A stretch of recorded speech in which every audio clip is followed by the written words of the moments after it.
The Book of Ruth, Chapter 1.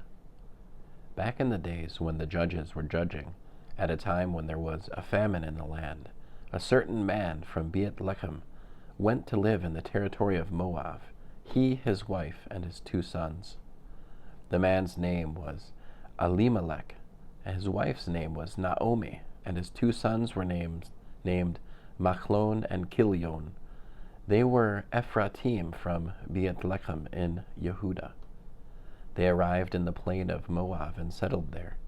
Elimelekh, Naomi's husband, died, and she was left, she and her 2 sons. They took wives for themselves from among the women of Moab. The name of the one was Orpah, and the name of the other was Ruth. They lived there for about 10 years. Then Machlon and Kilyon died, both of them, and the woman was left with neither her 2 sons nor her husband.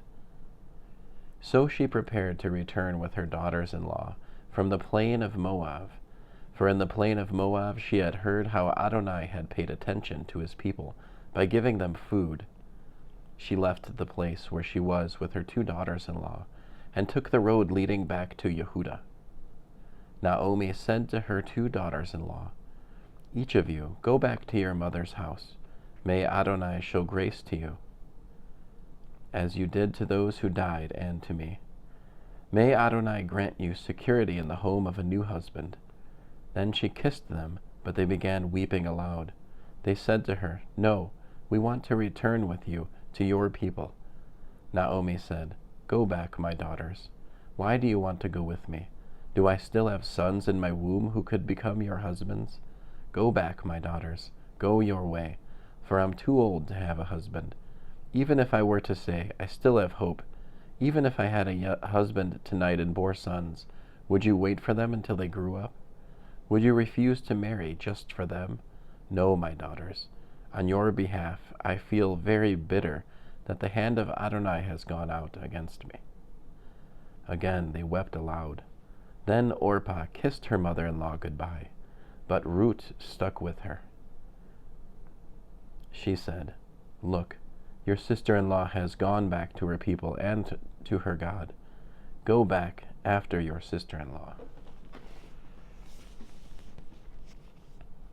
But Ruth said, "Don't press me to leave you and stop following you, for wherever you go, I will go, and wherever you stay, I will stay.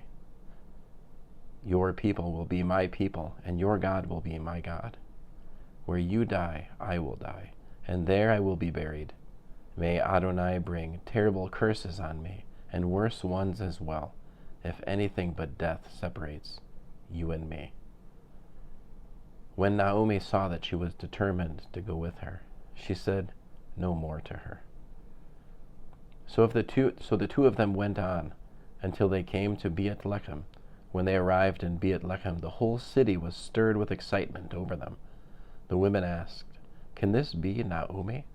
"Don't call me Naomi, pleasant," she answered them. "Call me Mara, bitter, because Shaddai has made my life very bitter. I went out full, and Adonai has brought me back empty. Why call me Naomi? Adonai has testified against me. Shaddai has afflicted me." This is how Naomi returned, with Ruth, the woman from Moab, her daughter-in-law, accompanying her from the plain of Moab. They arrived in Beit-Lechem at the beginning of the barley harvest. End of the Book of Ruth, Chapter 1.